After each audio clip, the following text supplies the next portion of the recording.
Se me había olvidado grabar, pero ahora sí estamos grabando. Entonces, ¿cuándo es que Jesús, ¿no es cierto?, es declarado, cuando es hecho un poco menor que los ángeles, es cuando está hecho hombre, ¿cierto?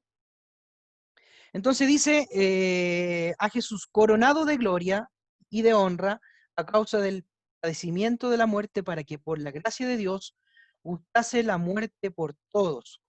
Porque convenía aquel que por cuya causa son todas las cosas, y por quien todas las cosas subsisten, que habiendo de llevar muchos hijos, ahí está el propósito del Señor, ¿no es cierto? Habiendo de llevar muchos hijos, ¿a dónde? A la gloria, perfeccionase por aflicciones al autor de la salvación de ellos. Porque el que santifica y los que son santificados de uno son todos, del primogénito, ¿cierto? Por lo cual no se avergüenza de llamarlos hermanos, diciendo, aquí es el punto: anunciaré a mis hermanos tu nombre, en medio de la congregación te alabaré, ¿no es cierto? ¿Por qué pone estos textos aquí? El escritor de Hebreos está citando el Salmo 22, verso 22. En algunas Biblias de ustedes va a estar la concordancia, abajito. Es probable que en ese texto salga una letra muy pequeñita, una letra del abecedario. Entonces, ahí ustedes se van a dar cuenta que abajo está la concordancia. Y en ese momento el escritor de Hebreos está citando el Salmo 22, verso 22. Entonces, si nosotros nos vamos a ese salmo, ya el escritor estaba, ¿no es cierto?, el Espíritu del Señor, en el Espíritu del Señor hablando acerca de que anunciaré tu nombre.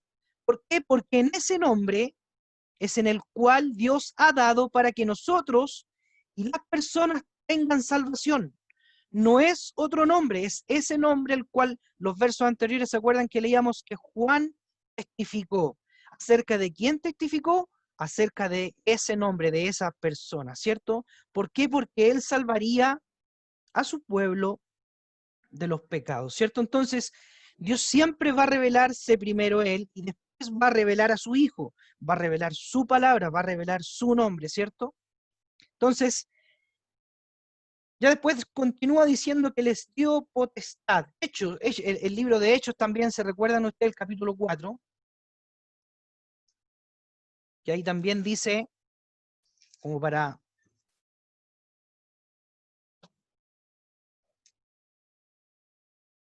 recordar un poquito: porque en ningún otro hay salvación, porque no hay otro nombre bajo el cielo dado a los hombres en el cual o en quien podamos ser salvos, ¿cierto? Entonces, es en ese nombre.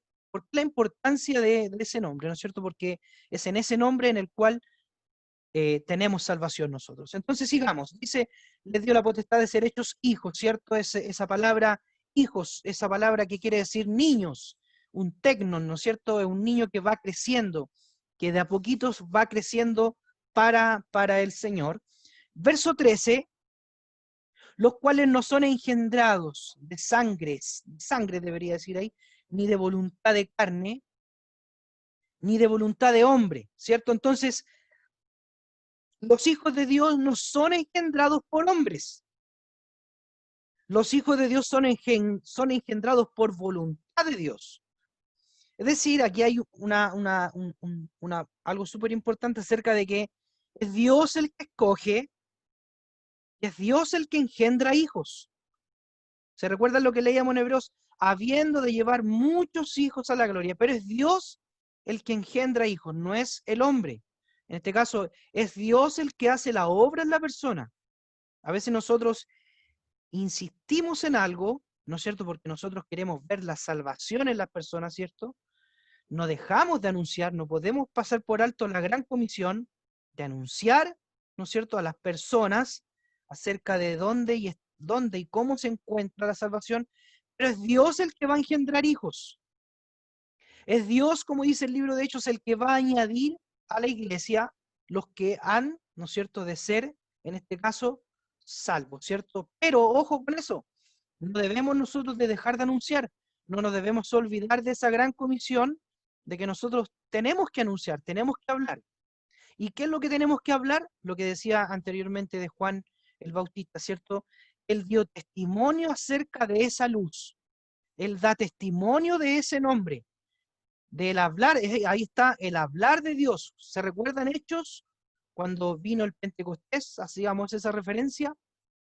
Estaban en la fiesta del Pentecostés, cerca de la fiesta del Pentecostés, ¿no es cierto? Y vino, ¿no es cierto?, esa palabra que el Señor Dios, Jesucristo le había dado, que estuvieran reunidos en el aposento, porque ahí iba a venir poder. Y lo primero, la primera consecuencia del ser lleno de Dios es que Pedro habla, ¿no es cierto?, profetiza y se convierten 5.000, ¿cierto? Entonces está el hablar de Dios. Cuando el Señor transforma mi vida, ¿no es cierto?, Él cambia mi vida, el hablar de Dios debe estar en mi boca. Nosotros tenemos que hablar del Señor, más que de nosotros. El verso 14 dice, y aquel verbo, aquella palabra, verbo se traduce como palabra en este caso, fue hecho carne, y dice que habitó entre nosotros. Ese habitó quiere decir que puso su tabernáculo. Juan lo que está viendo ahí es el tabernáculo, pero el tabernáculo, si nosotros nos damos cuenta, ¿cómo era el tabernáculo? Tenía medidas, ¿cierto? El tabernáculo tenía medidas de codos, era limitado. ¿Cuántas partes tenía el tabernáculo? ¿Se recuerdan ustedes cuántas partes tenía el tabernáculo? 3, ¿cierto? El atrio, donde se hacía todo, donde ahí no se paraba de hacer. Después venía el lugar santo y después el lugar santísimo, donde solo una persona entraba. Pero lo hermoso de esto es que cuando Jesucristo dice que habitó en medio de nosotros, dice que Él ahí, ¿no es cierto? La palabra original debería decir, Él puso tabernáculo, Él es el tabernáculo, ¿no es cierto? Pero el Señor, ¿se recuerdan lo que dice Apocalipsis cuando habla acerca de y estos que han llegado, ¿no es cierto? ¿Quiénes son? Pregunta, ¿cierto? El escritor. Estos que han llegado, ¿de dónde vienen? Y eso es lo que hizo Jesucristo al poner su tabernáculo en medio de nosotros. Es que el tabernáculo se agrandó, ya no es para una sola persona, sino que es para todo aquel que crea en el nombre del Hijo de Dios. Entonces a veces, personas que podemos decir, no, es que la salvación es limitada, es una opinión muy personal. Yo digo que el Señor agranda el tabernáculo para que, ¿no es cierto?, podamos caber todos los que creímos y los que creerán en el nombre del Hijo de Dios. Bendito sea el Señor que Él hizo eso, ¿no es cierto? Dice, y vimos su gloria, gloria como la del unigénito, ¿cierto? Entonces, claro, lo que está viendo Juan ahí, en su vida judía, ¿no es cierto? Está viendo el tabernáculo, y lo más probable es que Juan haya leído alguna parte de la ley, porque él dice que vimos su gloria, está su tabernáculo, es lo más probable que Juan esté recordándose cuando la gloria de Dios llenó el tabernáculo, ¿cierto? En este caso, cuando eso se dio en el libro de Éxodo, ¿cierto?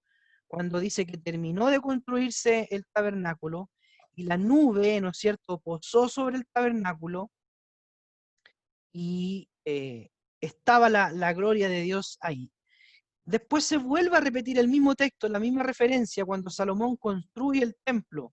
La gloria de Dios llenó el tabernáculo. Y vuelve a pasar, me parece, en el libro de Ezequiel, cuando cubre de nuevo. Entonces, pero, ¿cómo nosotros hoy día podríamos aplicar qué es cuando se habla de qué es la gloria de Dios? ¿No es cierto? Es como una palabra que se usa mucho en el lenguaje evangélico, hasta que caiga la gloria de Dios, ¿cierto? Eh, y aquí la Escritura a nosotros nos muestra que la gloria de Dios es su Hijo Jesucristo. Como que no hay otra referencia, ¿cierto? Como que suena un poquito crudo decirlo, como que no es que uno esté echando por tierra todo lo que los demás... No, el Evangelio no es para contender, mis hermanos, ¿cierto? Pero la Escritura a nosotros nos muestra que cuando Juan dice que le vieron, ¿no es cierto? Vimos su gloria, dice, como gloria, o gloria del cual unigénito, te debería decir ahí, gloria del cual unigénito del Padre, lleno de gracia, lleno de verdad, ¿cierto? Cuando habla de estar lleno de gracia, es porque Él venía lleno de misericordia, Es su gracia la que se manifestó, ¿no es cierto?, a todos nosotros. Verso 15 dice, Juan dio testimonio de él. Clamó diciendo, este es de quien yo decía, el que viene después de mí es antes de mí, ¿cierto? Porque era primero que yo, haciendo referencia que el Señor ya estaba, ya, ¿no es cierto?, desde antes de la fundación. Verso 16, porque de su plenitud tomamos todos, gracia sobre gracia. Entonces, cuando un ministerio, ya sea cualquier ministerio dentro de un cuerpo, dentro de la iglesia, ¿no es cierto?, por mucho que a veces nosotros digamos, pero es que el ministerio que hace aseo en la iglesia, como que no, ¿dónde está? ¿Dónde podríamos ver ahí? Uno podría decir, ¿dónde vemos la relación del Señor con el ministerio que hace aseo? Un ejemplo. Tiene relación porque la palabra del Señor a nosotros nos enseña que todo lo que nosotros hagamos, debemos hacerlo como si fuera para el Señor. Entonces, todo ministerio que está dentro de una iglesia, aunque nosotros no veamos ninguna relación directa con la palabra del Señor, es decir, en cuanto a ministrar la palabra, o a lo mejor el hermano no canta, no danza, no predica, pero si el hermano hace algo que está como ajeno a eso, aún así está ligado a la plenitud del Señor. Es porque todos tomamos de ahí. No hay ningún ministerio que tome de otra cosa para subsistir. El Señor lo dice en su palabra, porque por Él subsisten todas las cosas, en especial las de su iglesia. Dice el verso 17, pues la ley por medio de Moisés fue dada, ¿cierto? Pero la gracia y la verdad vinieron por medio de Jesucristo. Entonces, claro, ¿por qué? Porque la ley es lo que trajo, como decía el otro día mi hermana Carolita, la ley, ¿no es cierto?, a nosotros nos hace ver nuestra condición. La ley fue dada por un propósito, ¿no es cierto? En el sentido literal, fue para ver la condición del hombre, de cómo estaba el pueblo de Israel. Gálatas dice que la ley iba a ser un ayo a nosotros hasta que nos pusiera delante de Jesucristo. Nadie, ¿no es cierto?, dice, la Escritura dice que la ley no pudo nunca perfeccionar al hombre, pero dice que la gracia y la verdad, o sea, esa misericordia, ¿no es cierto?, y la verdad, lo verdadero, claro, como decía, ¿se acuerdan la predicación del miércoles, como decía mi hermano Rolo? Porque lo anterior era sombra de lo que había de venir. Entonces, lo verdadero fue manifiesto, o sea, el verbo fue manifestado. Eso es lo que Juan está tratando de explicar en el capítulo 1. Es que el verbo se manifestó a nosotros. ¿De qué manera, no es cierto? Haciéndose hombre, pero aún así, ¿no es cierto?, vimos su gloria, se manifestó la gracia y se manifestó lo verdadero, ¿no es cierto?, lo que iba a permanecer. El culto sacerdotal se acabó. Para los que hemos creído en el nombre del Señor, el culto sacerdotal se acabó. El sacrificio de animales ya debería haber cesado, porque lo verdadero se manifestó, ¿no es cierto? Y ese, lo verdadero es, como dice ahí la Escritura en el verso, vinieron por medio de nuestro Señor Jesucristo. Verso 18. A Dios nadie le vio jamás. El unigénito Hijo que está en el seno del Padre, Él le ha dado a conocer. Si nosotros volvemos a Hebreos, capítulo 1,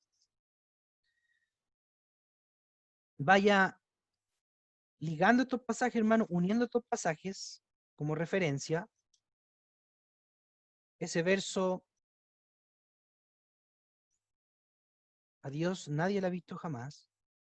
Hay referencias acerca de Moisés, ¿no es cierto?, que dice que vio sus espaldas. Me parece que Jeremías o Isaías dice que vio su vestidura, ¿no es cierto? Y dice, Dios habiendo hablado, el capítulo 1, Dios habiendo hablado muchas veces y de muchas maneras en otros tiempos a los padres por los profetas, en estos postreros días nos ha hablado por el Hijo, a quien constituyó heredero de todo, y por quien asimismo hizo el universo, el cual siendo el resplandor de su gloria y la imagen misma de su sustancia, y quien sustenta todas las cosas con la palabra de su poder. Amén. Entonces, claro, anteriormente nosotros veíamos que por medio de los profetas estaba o se anunciaba, ¿no es cierto?, acerca de un libertador, se anunciaba un Mesías, se anunciaba un Cristo, ¿cierto? Cristo y Mesías son la misma palabra. Cristo es en griego, Mesías es en hebreo, que quiere decir el ungido. ¿Y cuándo unge el Señor, cuándo unge Dios a su Hijo? Lo vamos a ver más adelante, está ahí mismo. Pero lo que está tratando de decir Hebreos es que lo que antes fue hablado por los profetas acerca de su Hijo, ahora es el Hijo el que nos habla. Apocalipsis dice que Él es el alfa y la omega. El alfa es la primera letra del abecedario griego y el omega es la última letra del abecedario griego. Es decir, todo el hablar de Dios está en el Hijo. Y si hay alguien que quiera conocer al Padre, lo hace por medio del Hijo. O sea, toda la naturaleza de Dios, todos los atributos de Dios están reunidos en Jesucristo. Como decía Hebreos, Él es la imagen misma de su sustancia. Está hablando acerca de Jesucristo que está mostrando al Padre. Entonces, ¿de qué manera? ¿Se acuerdan cuando al final uno de los discípulos del Señor le dice, muéstranos al Padre tanto tiempo, ¿cierto? Pero es Jesucristo el que le da a conocer. Es Jesucristo, ¿no es cierto?, el que nos habla. Es Jesucristo el que trae el mensaje del Padre. Entonces, ¿de qué manera nosotros podemos ver al Padre? Por medio de Jesucristo. ¿Cómo podemos conocer al Padre? Por medio de nuestro Señor Jesucristo. ¿Cuál es el mensaje que trae el Padre a los hombres? Es acerca de su Hijo. Entonces el Hijo da testimonio del Padre, pero a la vez también trae, porque Él es el mensaje. Jesucristo es la palabra encarnada. Jesucristo es la palabra viva. Jesucristo es la palabra hablada. Entonces Dios, ¿cómo se da a conocer? Por medio de su Hijo Jesucristo. Toda la deidad, todo el atributo de Dios, toda la naturaleza está en su Hijo Jesucristo. Surge una pregunta. Entonces, ¿el Señor de pequeño sabía que era hijo de Dios? ¿Qué creen ustedes? Háganme así nomás, no es para que discutamos del tema. ¿Sabía entonces Jesucristo que desde muy pequeño que era hijo del Padre, que era hijo de Dios, que Él era Dios? ¿Qué creen ustedes?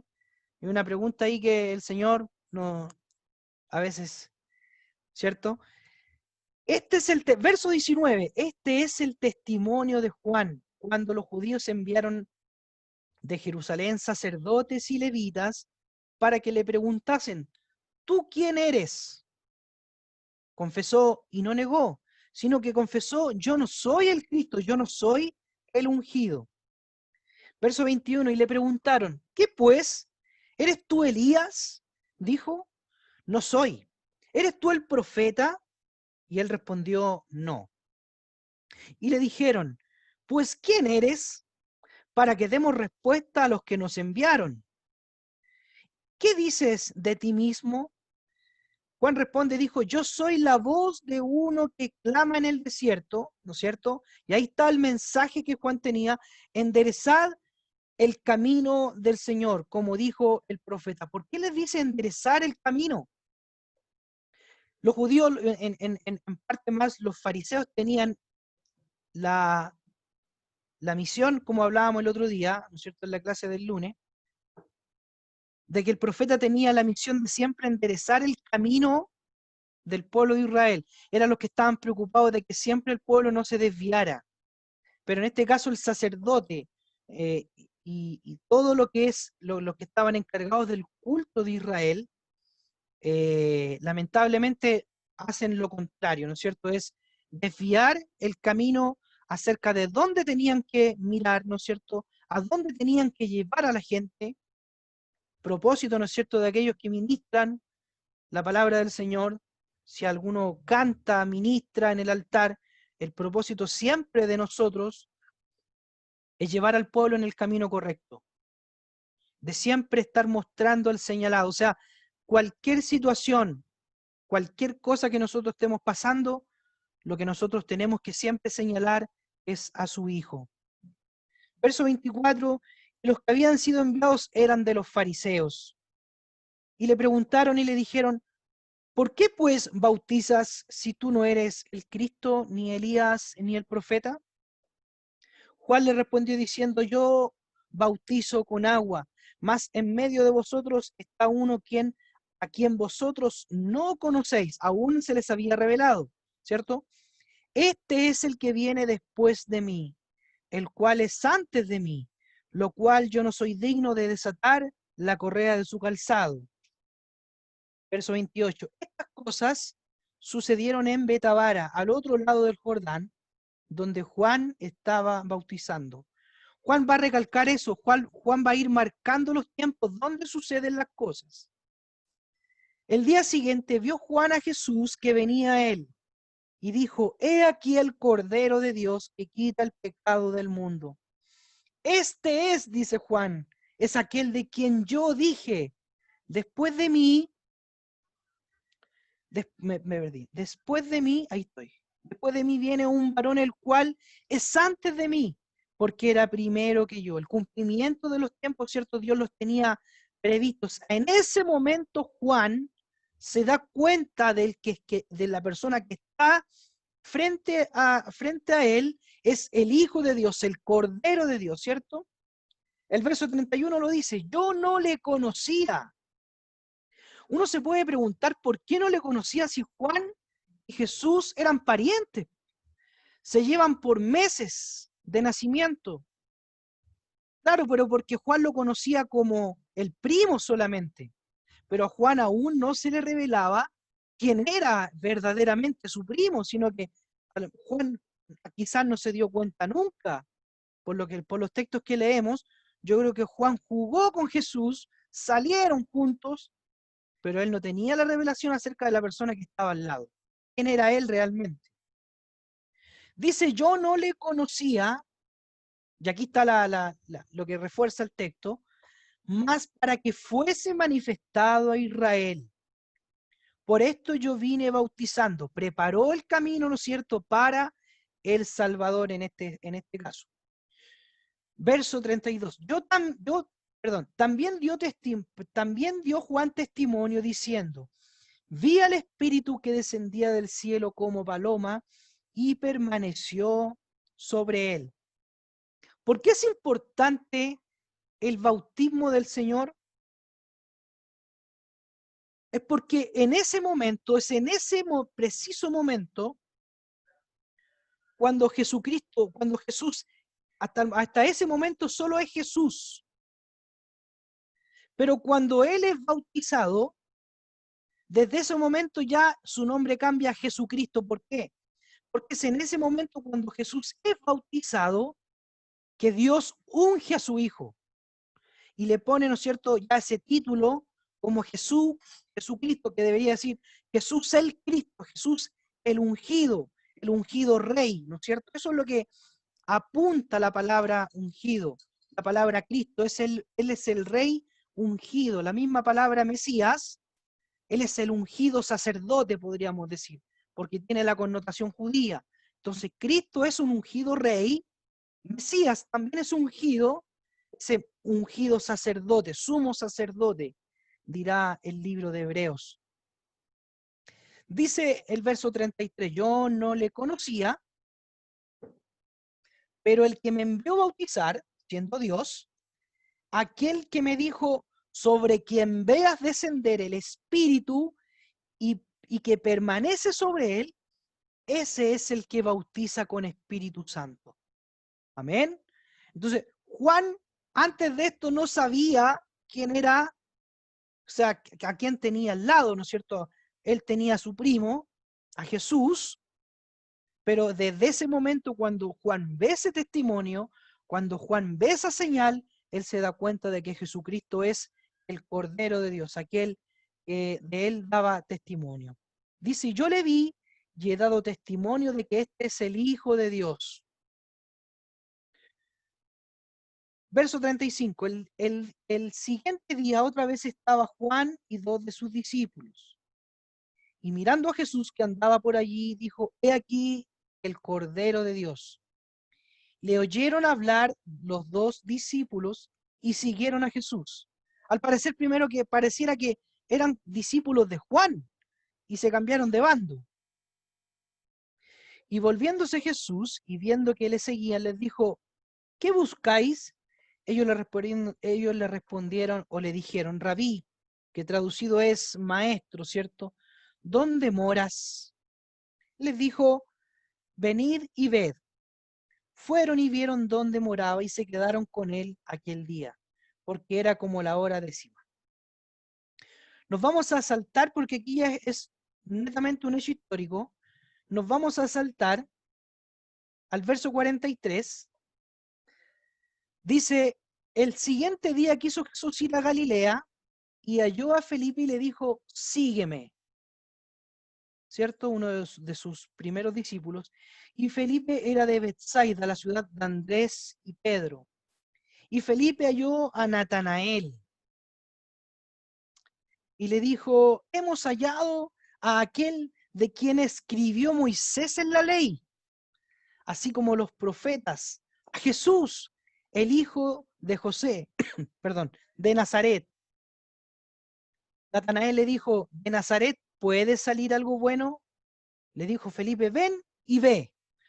Entonces, lo que está tratando de decir ahí es porque quizás de la ciudad de Nazaret, ¿se recuerdan cuando a Jesús le dice, los fariseos dicen, ¿acaso no es este Jesús, hijo de José el carpintero?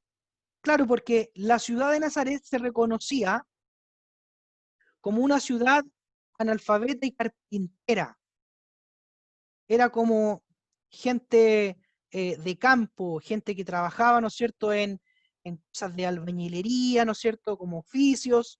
Entonces, tenían esa mala fama de como eran analfabetos, como era gente de escasos recursos, podríamos decir, no tenían acceso directo a la ley, no tenían acceso directo a todas las cosas relacionadas con culto y con la educación. Si nosotros miramos y observamos el contexto social y cultural de los judíos, no todos tenían la posibilidad de ir a un colegio, menos las mujeres.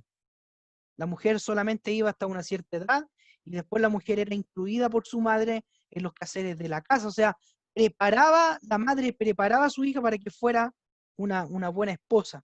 Por eso es que Natanael le dice, ¿saldrá algo bueno de Nazaret?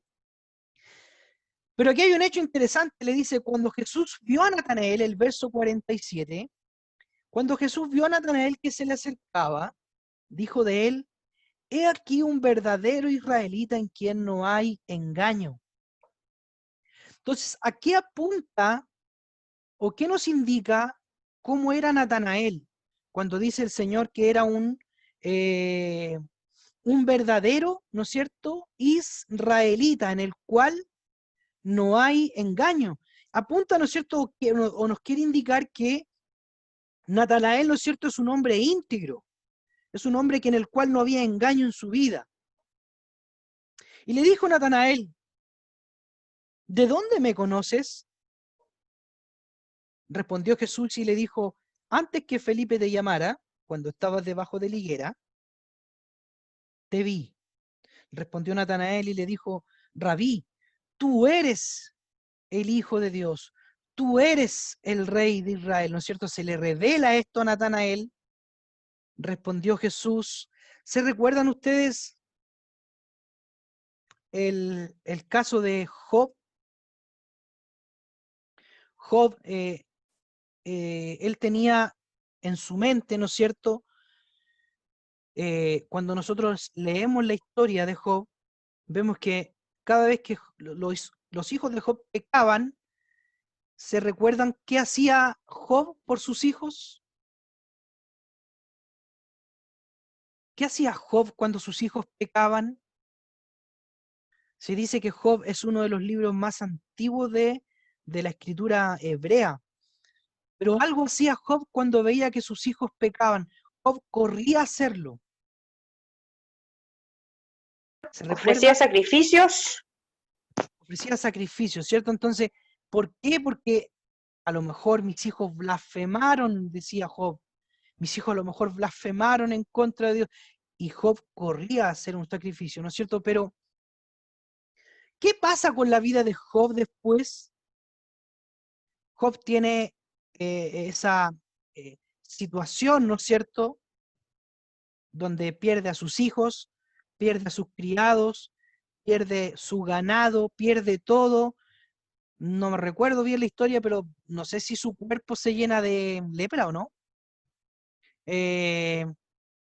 Sus amigos lo dejan, su esposa lo abandona, su idónea lo abandona. Ya era como lo último que le podía pasar. Pero en la conclusión, Job dice algo que es como lo que le pasa a Natanael. ¿Se recuerdan esa frase que dice Job? De oídas te había oído, mas ahora, ¿qué es lo que le dice? Mis ojos te ven, bendito sea el Señor. Entonces Natanael, inmediatamente cuando se acerca a él, ¿no es cierto? Es muy probable que Natanael haya leído, sus padres le enseñaron acerca de que un día Dios enviaría un libertador, y Natanael lo reconoce, Dios le revela, ¿no es cierto? Tú eres el Hijo de Dios.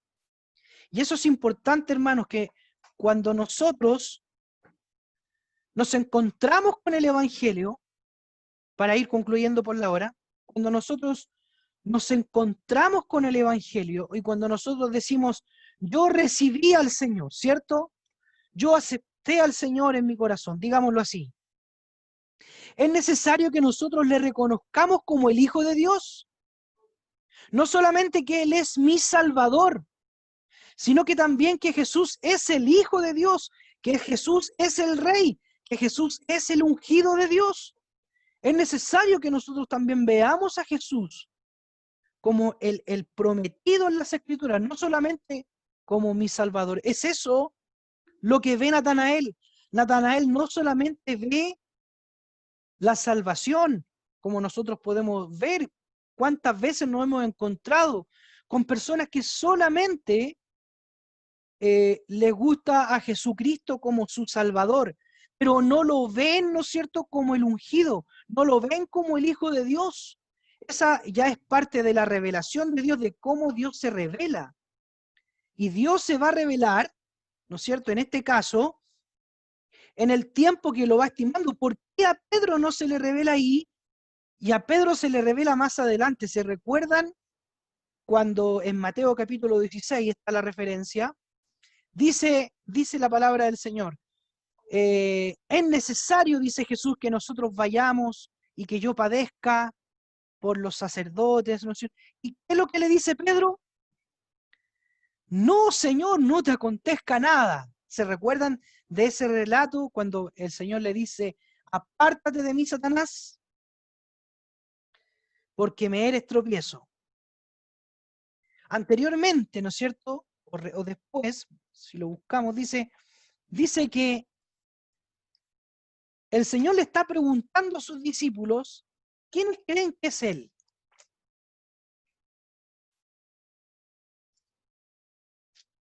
Y después le pregunta a Pedro, ¿cierto? Le pregunta a Pedro en el capítulo 16, en el verso 13, le dice, ¿quiénes son ustedes que soy yo?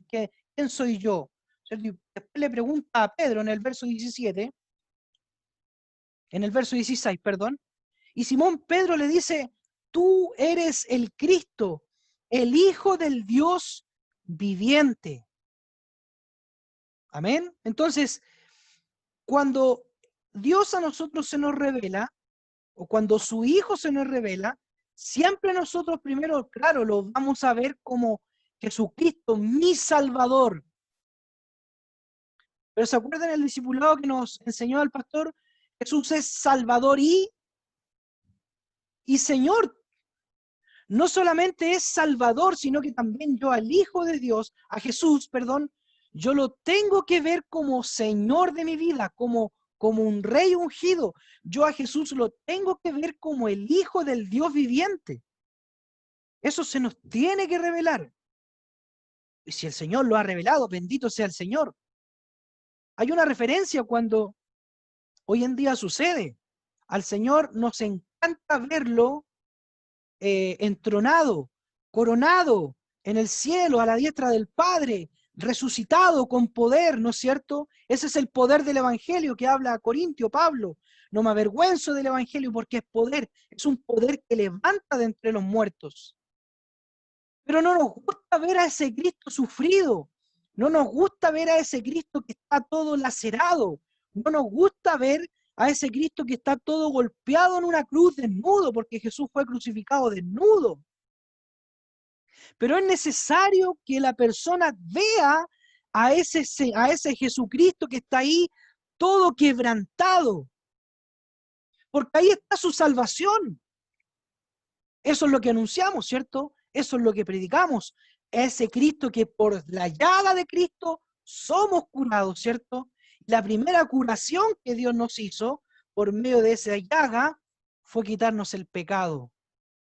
Por eso es necesario que nosotros al Señor no solamente lo veamos como el Salvador mío, sino que a Jesús lo veamos como el ungido Rey, lo veamos como el Hijo del Dios viviente, lo veamos como el Cristo de la gloria, como dicen los hermanos, ¿cierto? Este es el Cristo de la gloria.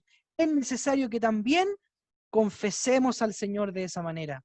No solamente como, sí, Jesús es mi Salvador, sí, pero también es el Hijo de Dios, porque a este Dios ha ungido a su Hijo. De este Dios tiene complacencia, es del único que ha dicho, este es mi Hijo en el cual yo tengo complacencia. No lo ha dicho de nadie más, solo de su Hijo amado, de su Hijo Jesucristo. Amén, mis hermanos. Amén, mis hermanos. Estamos en la hora. Pastor, algo que nos pueda acotar, compartir o... Todo dar gracias al Señor nomás porque se muestra la verdad del Señor, cómo se van abriendo la escritura, cómo encontrar al Señor escudriñando su palabra y se va lo que le pasó a los jóvenes que iban camino a Maús, ¿cierto? Cuando se habla del señalado empieza a arder el corazón, empieza a volver la pasión por el Señor, ¿cierto? Y se van cayendo, pero que a veces no dejan ver al señalado o a Jesucristo, ¿no? El Hijo de Dios. Así que no agradecer al Señor nomás por este discipulado y motivar a los hermanos que sigan conectándose. Esto nutre. Cuando se habla la palabra de verdad, cuando se exhorta de esa manera, se enseña de esa manera, eso es una verdadera comida. Amén. Y nos va haciendo crecer en toda la área de nuestra vida. Así que vamos a agradecer al Señor nomás en todo. Amén, amén, hermanos amados. ¿Alguna duda? No creo, bueno, íbamos rapidito, pero ojalá haya podido quedarse con algo en su corazón en este día, hermano.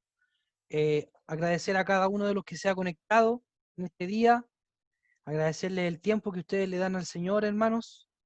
Y ya del otro, bueno, como nos había dicho el pastor, el otro viernes es feriado.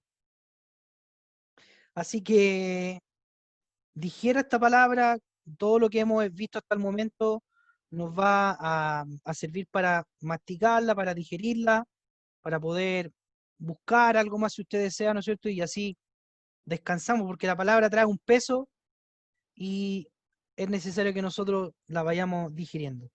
Si no hay dudas, oramos al Señor y no.